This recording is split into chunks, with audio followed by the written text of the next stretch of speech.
adapter les menus. Donc l'important, c'est vraiment cette histoire d'étape et d'y aller petit à petit. Donc en tout cas, l'idée sur les écoles de Lambrenais, c'est qu'aujourd'hui, du pain à des fruits une fois de temps en temps. La proposition pour cette année scolaire, c'est de continuer à faire du pain bio une fois par semaine et des produits bio par alternance, donc pour coller avec un peu cette logique des saisons. Donc ça sera des fruits, des produits laitiers, de la viande, des céréales, en collant avec la logique de la production saisonnière. Donc ça, c'était un peu l'exemple concret. On ne peut pas rentrer dans le détail parce qu'il y aurait beaucoup de choses à dire. Moi, juste pour conclure, et puis avant de passer la parole à Marc, qui pourra vous parler un peu du côté de la production, ce qui est important, et aussi pour reprendre un peu ce que disait Stéphanie, dans des projets, ce qu'il faut bien avoir en tête, c'est que l'important, c'est avant tout que ce soit un projet collectif qui intègre tous les maillons de la chaîne, parce que pour pouvoir faire des repas dans les cantines, il faut investir les cuisiniers, les gestionnaires, les responsables d'établissement, les parents d'élèves, les élus et aussi les personnes qui sont là et qui font l'accompagnement pédagogique. Donc, alors si c'est des écoles, ça va être des instituts, si c'est des centres de vacances, ça va être les animateurs, enfin voilà, suivant les cas en fait. Et qu'il faut que tous ces gens-là soient investis et soient partie prenante du projet. Nous par exemple, dans le projet de Lambrenais, on avait proposé de former. Alors ça s'est fait plus ou moins, mais on le fait en fait dans des réunions, on essaie de les voir. On s'est dit, si on introduit des produits bio, il faut qu'on rencontre toutes les personnes qui servent dans les cantines, dans chaque école, pour leur expliquer qu'il va y avoir du bio, parce que c'est elles, au moment où elles vont mettre dans l'assiette, qui sont en contact avec les enfants. Donc si on veut que le message passe jusqu'au bout de la chaîne, il faut former aussi ces personnes-là en fait. Donc bien avoir en tête qu'il faut que ça soit un projet collectif et intégrant tous ces gens-là.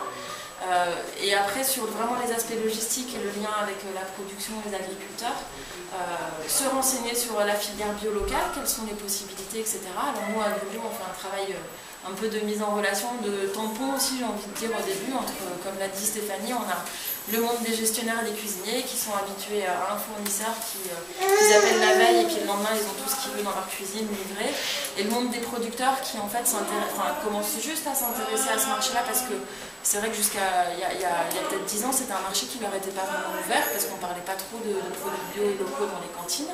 Donc essayer de faire en sorte aussi qu'avec tous ces gens-là, avec leurs propres contraintes, puissent réussir à trouver un terrain d'entente. Et puis les points importants, et y aller petit à petit, ne pas oublier la communication, et peut-être faire les choses progressivement pour être cohérent avec son territoire et les contraintes aussi de sa propre structure. Je vais laisser la parole à Marc pour peut-être compléter un peu le côté sur la logistique et l'aspect un peu fournisseur. Comment concrètement un producteur qui livre une cantine, qu'est-ce que ça implique aussi pour eux? Donc tous les producteurs, c'est une petite expérience, une expérience qui est à la hauteur de ce qui s'est fait jusqu'à présent.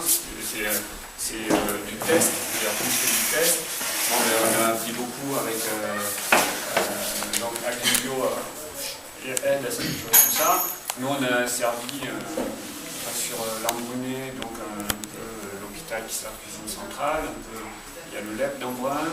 Après on a eu, ça a été un peu à l'extérieur d'autres cantines. On a de plus en plus de demandes de centres de vacances qui disent que nous on accueille des enfants dans un cadre, etc. Sympa et tout, et puis ce qu'on leur met dans l'assiette, c'est pas à la hauteur. Donc quand c'est comme ça part de personnes qui sont sensibilisées à ce type d'alimentation et qui essaient de faire des goûters ou des morceaux de repas en même temps des produits de bonne qualité, en cherchant des produits quand c'est comme ça qui sont un peu de base, qui coûtent bien plus cher, qui ne vont pas plomber le menu moyen et voilà, qui quantitativement vont représenter quand même quelque chose au sein du menu. Donc sur ce, alors je dis c'est peut-être quantitativement, en tant que producteur ça représente peu. Le calcul pour nous il n'est pas là à faire, c'est la satisfaction de participer à une dynamique, c'est toute une reconnaissance d'une production pendant des années. On est resté, les producteurs, les bios, dans notre coin un peu. Donc tout ça, ça évolue, la société évolue. Et donc, sur ce plan des cantines, il en est humaine.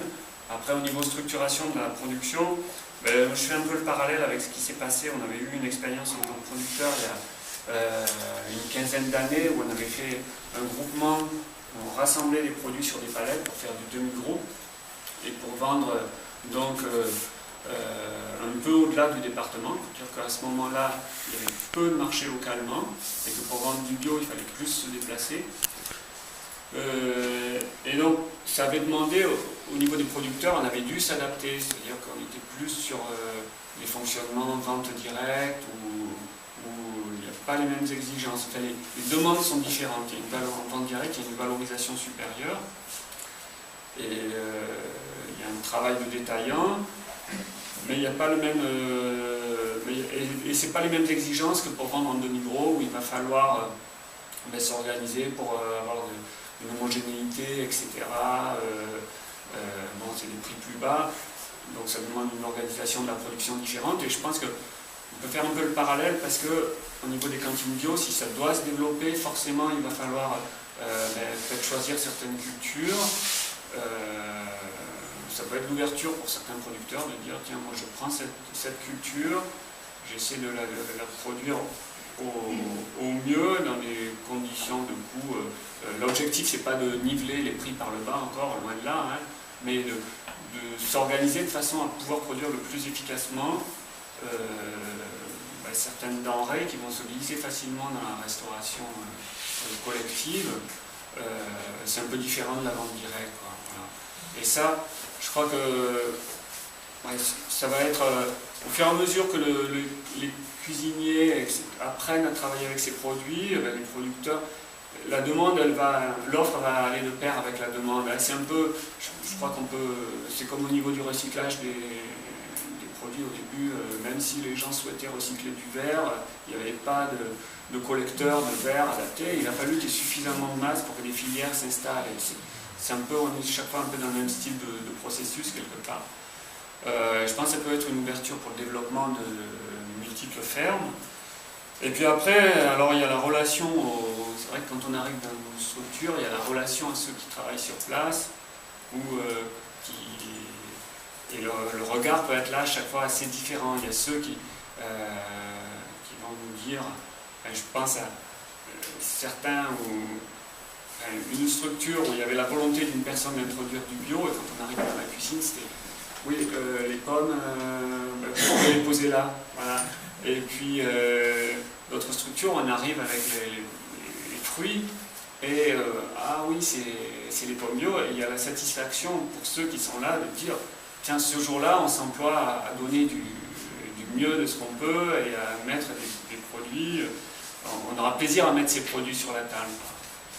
Et voilà, et là je ferai encore, comme on peut parler de ce qui est la valorisation du métier de cuisinier, dans la satisfaction de bien cuisiner pour des enfants, pour des adultes, quels qu'ils soient.